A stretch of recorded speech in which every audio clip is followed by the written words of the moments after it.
त्यसो भने आउनु साझा हेरौँ एउटा हामीलाई उपयोगी साइट। सर्वप्रथम गुगल क्रोममा जाने र त्यसमा गएर टाइप गर्नु होला वेग्राउन्ड, WAYGROUND, वेग्राउन्ड.com। त्यसमा गइसकेपछि साइन अप गर्नु होला। मैले अलरेडी साइन अप गरिसकेको छु यहाँ। त्यसैले म सिधै अब यसमा दुईटा अप्सन छ, क्रिएट र अपलोड। क्रिएट भने कुनै पनि टपिकमा तपाईँले क्विज बनाउन सक्नुहुन्छ भने, अपलोड जस्तै हामीसँग पिडिएफ छ बुकको, त्यसबाट क्विज बनाउन चाहनुहुन्छ भने अपलोडमा जाउँ, डिभाइस, त्यसमा गएर एउटा पिडिएफ फाइल छानौँ। जस्तै मसँग कक्षा 6 को यहाँनिर म्याथको युनिट 1 को पिडिएफ छ, त्यसलाई अपलोड गरेँ र यसले केही समय लिन्छ र यो अपलोड भइसकेपछि अब यहाँनिर हामीले केही कुरा छान्नुपर्ने हुन्छ, क्विजको लेभल। त्यसै गरी यो असेसमेन्टै छान्छौँ हामी। त्यसै गरी यहाँनिर यहाँ छ एक्सट्र्याक्ट एक्जिटिङ क्वेसन भन्छ, त्यसै गरी जेनेरेट न्यू क्वेसन। हामी जेनेरेट न्यू क्वेसन गर्छौँ र लेभल 1 to 3, यो लेभल 1 to 3 मध्ये हामी तिनटै लेभल छान्छौँ। लेभल 3 को, 1 को, 2 को जुन छानिने हुन्छ। त्यसै गरी यहाँ क्वेसन टाइपहरू MCQ, fill in the blanks भनेर चाहिँ हामी एमसिक्यू छान्छौँ।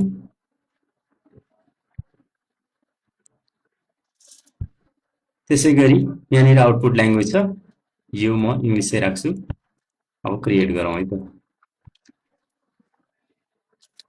थोरै समय लिन्छ यसले र यो चाहिँ एकदमै सजिलो छ, यसको लागि कुनै पनि प्रम्प्ट आवश्यक हुँदैन।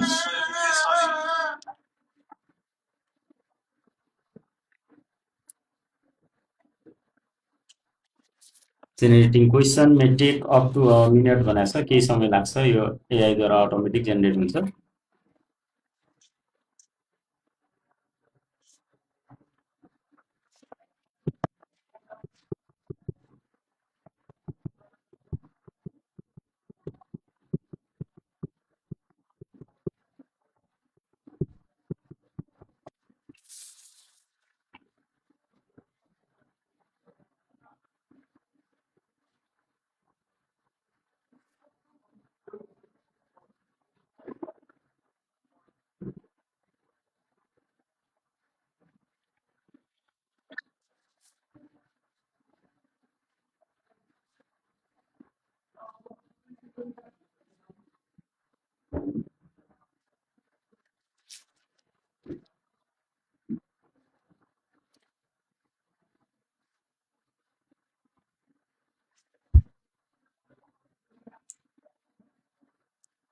ल यो समय हाम्रो क्वेसन रेडी भइसकेको छ।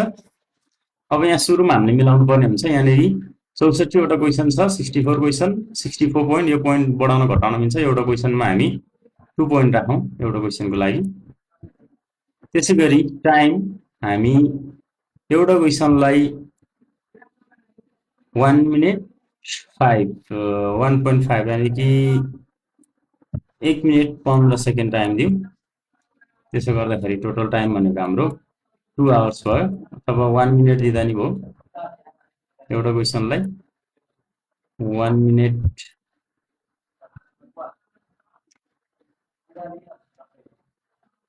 यति मिलाइसकेपछि अब यहाँनिर अझै क्वेसनहरू एआईबाट फेरि थप्न मिल्छ। हामी त्यसमा जाँदैनौँ, सिधै पब्लिस गर्छौँ र पब्लिस गरेपछि थोरै टाइम लिन्छ।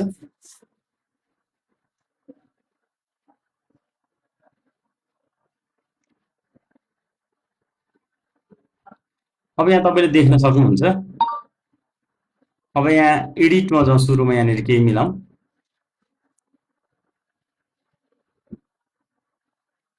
सबै कुरा ठिक छ यहाँ।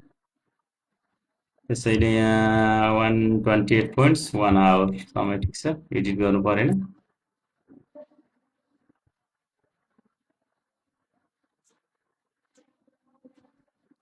अब यहाँ हेर्नुहोस्, तपाईँ यदि यो अब्जेक्टिभ क्वेसनलाई चाहिँ क्लासमै प्र्याक्टिस गराउन चाहनुहुन्छ भने यो वर्कसिटमा जानु होला। वर्कसिटमा थिच्ने बित्तिकै यहाँनिर हामीलाई पिडिएफ डाउनलोड गर्ने नन ग्रेड वर्कसिटको अप्सन आउँछ।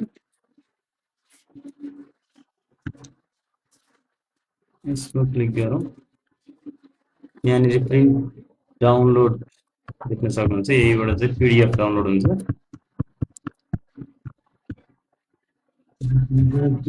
यहाँ क्लिक गर्नुभयो भने पीडीएफमा यो क्वेसनहरु तयार हुन्छ।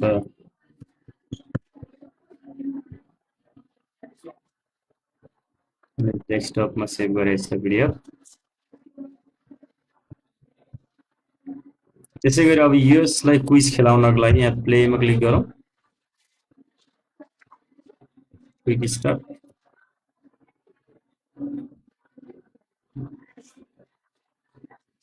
अब यहाँनिर क्यूआर आउँछ, यो क्यूआर कोड विद्यार्थीले स्क्यान गर्न लगाउनु अथवा यो लिङ्कबाट नि हुन्छ र यो कोडबाट पनि जोइन गर्न सकिन्छ।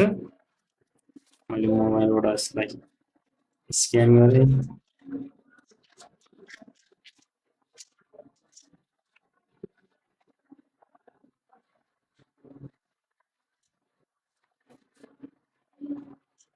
अब यहाँनिर केही समय वेट गर्नुपर्ने हुन्छ। हामी जोइन भइसकेपछि यहाँ जोइन, त्यसपछि मात्र स्टार्ट गर्ने हो।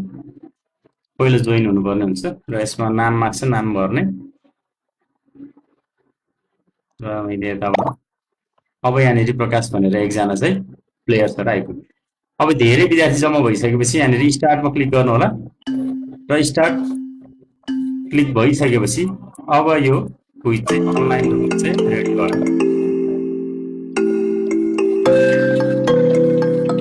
अब जस्तै यहाँ क्वेसन आउँछ, मैले यसको एन्सर दिन्छु।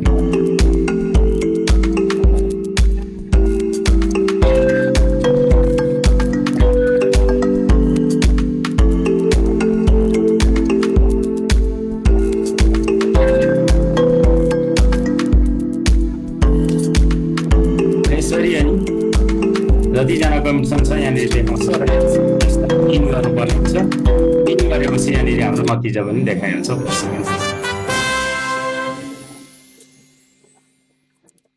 ल यहाँनिर एकजना मात्र भएकोले प्रकाशलाई फर्स्ट देखाएको छ।